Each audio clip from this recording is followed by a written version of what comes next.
The chronicles of those days tell a haunting tale of turmoil and devastation. Ancient shrines, once revered and sacred, were looted without mercy.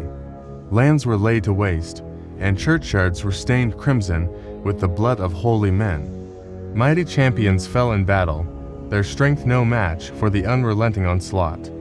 Families were torn apart, as wives and children were seized and enslaved. It was in these dark and desperate times that Ireland came to fully grasp the terror that had descended upon its shores, the unyielding wrath of the Vikings. The Vikings made their first incursion into Ireland in 795, just 2 years after launching their initial raids on England. What began as sporadic attacks soon evolved into relentless campaigns. Year after year, their fleets prowled the Irish coast and waterways, growing ever bolder and more aggressive with each passing season. Over time, these Norsemen established permanent footholds, transforming Ireland's landscape and its fate. Settlements sprouted along the coasts and rivers, with Dublin emerging as a symbol of their enduring presence. Once a sparsely populated area, Dublin rapidly evolved into a fortified stronghold and a thriving hub of Viking power. It became a vital connection between Ireland and the broader world, a nexus of trade where goods from distant lands flowed through its ports. The Vikings' influence reshaped Ireland, leaving an indelible mark on its history, culture, and economy, as the island wrestled with the dual forces of destruction and integration brought by these formidable seafarers. The Viking colonies in Ireland thrived on treasures and the enslavement of captives. Their strength was further bolstered by the arrival of Scandinavian rurals, likely including the legendary Ivar the Boneless, who established ruling dynasties. However, expanding Viking control beyond the coastal regions proved to be a formidable challenge. Any attempt to venture further inland meant trespassing into the domains of over 100 petty kings. The Irish clans lived in fortified ring forts, typically made of stone or earth, overlooking farmland and pastures dotted with livestock. The people dressed in linen, woolen cloaks, and belts, with their social status often displayed through the craftsmanship of their brooches. Although Ireland had embraced Christianity since the 5th century through the efforts of St. Patrick, it was far from a saintly or peaceful land. The Irish clans themselves were no strangers to conflict, engaging in constant plundering, raiding, and battles for dominance. In this turbulent environment, the Viking warrior society found itself matched by an equally fierce Irish warrior culture. Viking fighters wore helmets and various types of armor and wielded spears, swords, and massive axes. In contrast, Irish warriors relied on agility, small shields, spears, swords, and darts, rarely using armor. Despite the Vikings' initial successes slaying kings, raiding territories, and exacting tribute, the Irish struck back with remarkable force, forcing the Norse to adapt. To secure their foothold, Viking leaders began forging alliances and playing politics. They sometimes married into Irish noble families and, in some cases, converted to Christianity. However, gaining favor with one clan often meant provoking the hostility of others. This led to coalitions rising against the Vikings, culminating in their expulsion from Dublin in 902. Undeterred, the Vikings returned to raiding with unparalleled ferocity. Eventually, they recaptured Dublin and re-established their presence, though the balance of power between Norse and Irish forces remained a constant struggle. Viking cruelty and the plight of the Irish. The Vikings showed no reverence for God or man as they waged war across Ireland, reducing its people to bondage and slavery. Many lively women and gentle youths were carried off across the Green Sea into oppression. Tears flowed as bright, brilliant eyes dimmed with despair at the forced separation of families, sons torn from fathers, daughters from mothers, and siblings from one another. The suffering of Munster. The region of Munster endured much of this bloodshed. It was from this land that a man named Brian Boruma, later known as Brian Boru, would rise. The chronicles would say, "Bad was the luck of the foreigners on the day that youth was born to the chief of the Dalgais clan." Brian's early life was steeped in tragedy. as Viking raids and rival clan wars claimed the lives of his father and many of his siblings. Brian's resistance against the Vikings. Brian, despite being the youngest of 12 sons, refused to accept the truce his brother Mathgamain made with the Vikings. Instead, he launched his own guerrilla war, hunting Vikings by day and night. He embraced the wild, sleeping on damp ground and exchanging kill for kill until his band of warriors dwindled to just 15. The call to rebellion. Exhausted but unyielding, Brian reproached his brother for making peace with the Vikings when their ancestors would have chosen war. Inspired by Brian's fiery words, Mathgamain and the Council of Chiefs rallied their forces. In 967, they faced their Viking enemies on the battlefield, determined to reclaim their land and honor. The rise of Brian Boru. Though his journey began in hardship, Brian Boru's relentless spirit and tactical genius would eventually unite the Irish clans. His rise marked the beginning of a new chapter in Ireland's history, where the Viking stronghold would face its fiercest opposition yet. The battle at Limerick. Brian Boru pursued the fleeing Vikings to the town of Limerick. Without mercy, he unleashed devastation upon the settlement, reducing it to a fiery ruin. Smoke billowed from the burning fort as the entire town fell under his control. The captives were gathered on the surrounding hills, those fit for war were executed, and those fit for servitude were enslaved. Victory cemented his strength, but his legacy was built on blood and conquest. The fall of Mathgamain. In 976, Brian's brother, Mathgamain, who had reigned as king of Munster, was captured and executed by old rivals. This loss drove Brian to seek vengeance and assert his authority. Whispers of Ireland's ancient past survived in these turbulent times, with pagan bloodlines claimed by countless would-be kings. Brian rose to kingship under the sacred tree of his clan, carrying the weight of both vengeance and tradition. Vengeance and ascendancy. After ascending to kingship, Brian wasted no time in consolidating power. He raided a monastic island and killed the Viking ruler of Limerick and his sons. He avenged his brother's death by bringing ruin to his killers and reasserting control over Munster. His actions demonstrated both his ruthlessness and his ability to reclaim authority through calculated aggression. A new rivalry. Brian's growing power did not go unnoticed. Mael Secnail II, the High King of Ireland, who had subdued the Vikings of Dublin in 980, turned his attention to Munster. He raided Brian's lands and desecrated the sacred Dalgacey tree. Enraging Brian, fueled by fury, Brian waged a prolonged war against Mael Secnail, using his expanding forces and even subject Viking fleets to raid and pillage his rivals' territories. A decade of conflict. For over a decade, Brian fought relentless wars against Mael Secnail, subduing neighboring lands and expanding his influence.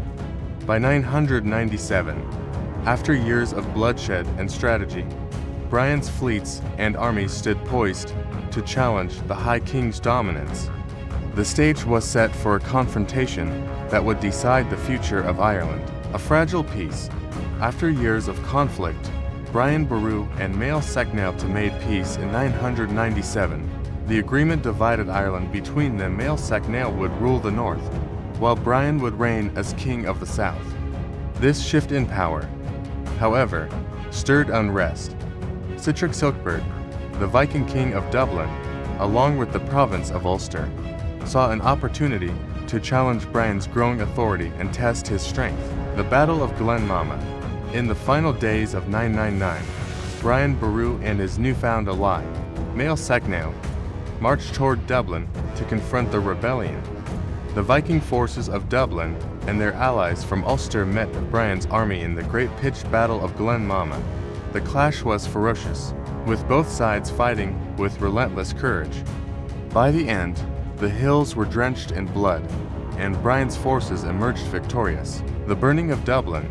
After their victory, Brian's army advanced into Dublin, turning their vengeance upon the city. They burned the Viking fortifications, plundered the rich markets, and seized the treasures accumulated over decades of raids.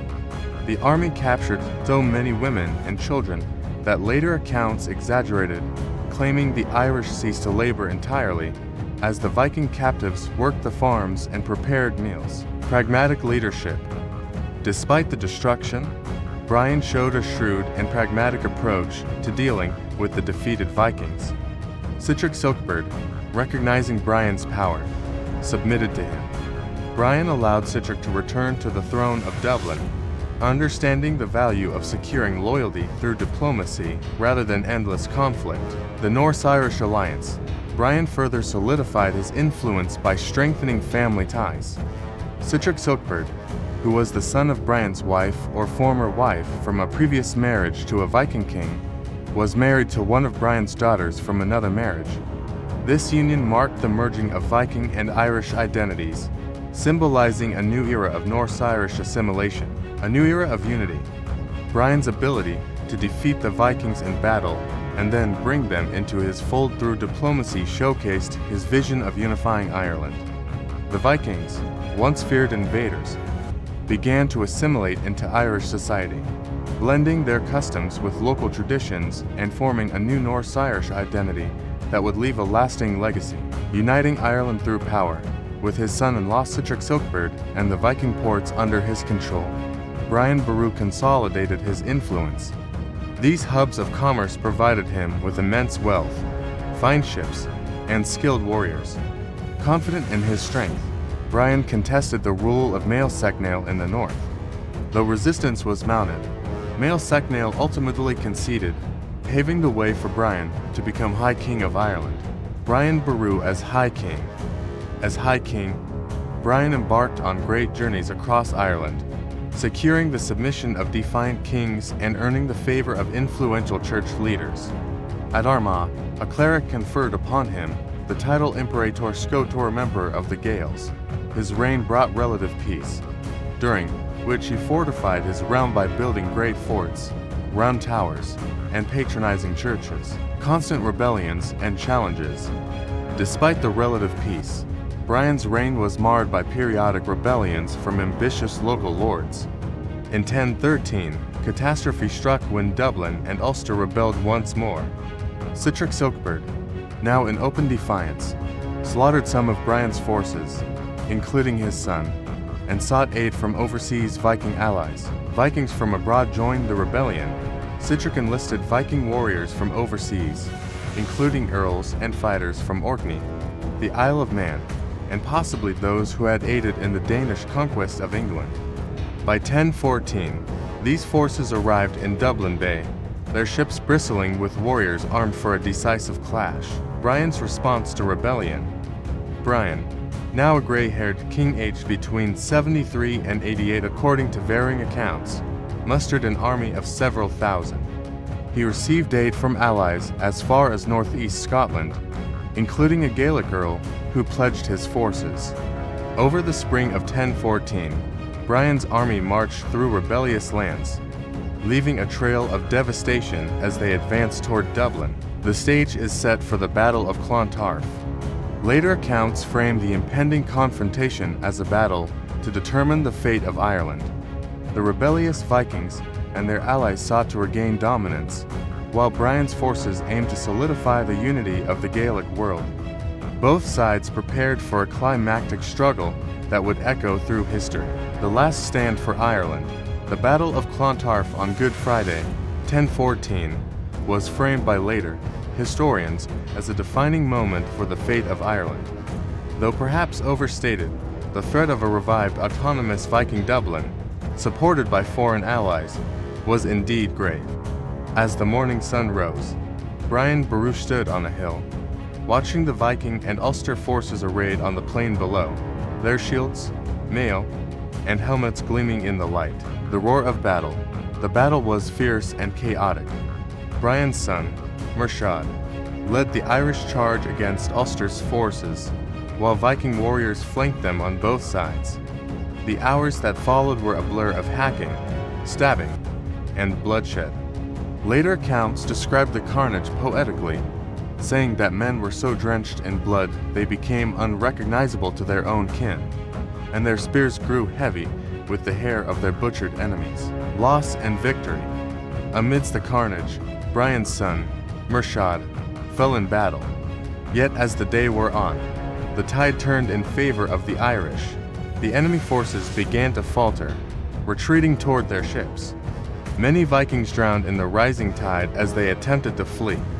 Despite the Irish victory, the cost was great, and Brian Boru's dynasty was dealt a significant blow with the loss of his heir, the death of Brian Boru. As victory seemed near, a group of Viking warriors launched a desperate assault on Brian's position. According to Icelandic sagas, the Viking leader Broder infiltrated the king's camp and beheaded Brian in his tent. The story goes that Brian's guards quickly avenged their king, with Volf the Quarrelsome disemboweling Broder and dragging him around a tree until his entrails were fully unwound. The aftermath of Clontarf. Though Brian Boru was slain, the Irish forces had decisively defeated the Vikings and their allies. Thousands of enemy warriors lay dead, and the autonomy of Dublin's Viking rulers was broken. However, the loss of Brian and his heir left the dynasty weakened. While Mael Secnail to briefly regain the title of High King, his authority would never rival Brian's, and Ireland remained fractured. Legacy of the Battle of Clontarf. The Battle of Clontarf was widely hailed as Brian Boru's greatest victory and sacrifice. It marked the end of significant Viking influence in Ireland and the beginning of their assimilation into Irish society. However, the fractured political landscape meant that the unity Brian had fought to achieve would not endure, leaving his legacy as both a triumph and a cautionary tale. The legacy of the Vikings in Ireland. Though Brian Boru's death marked the end of an era, Viking settlements like Dublin continued to thrive as centers of trade for years to come. However, their power had been significantly curtailed.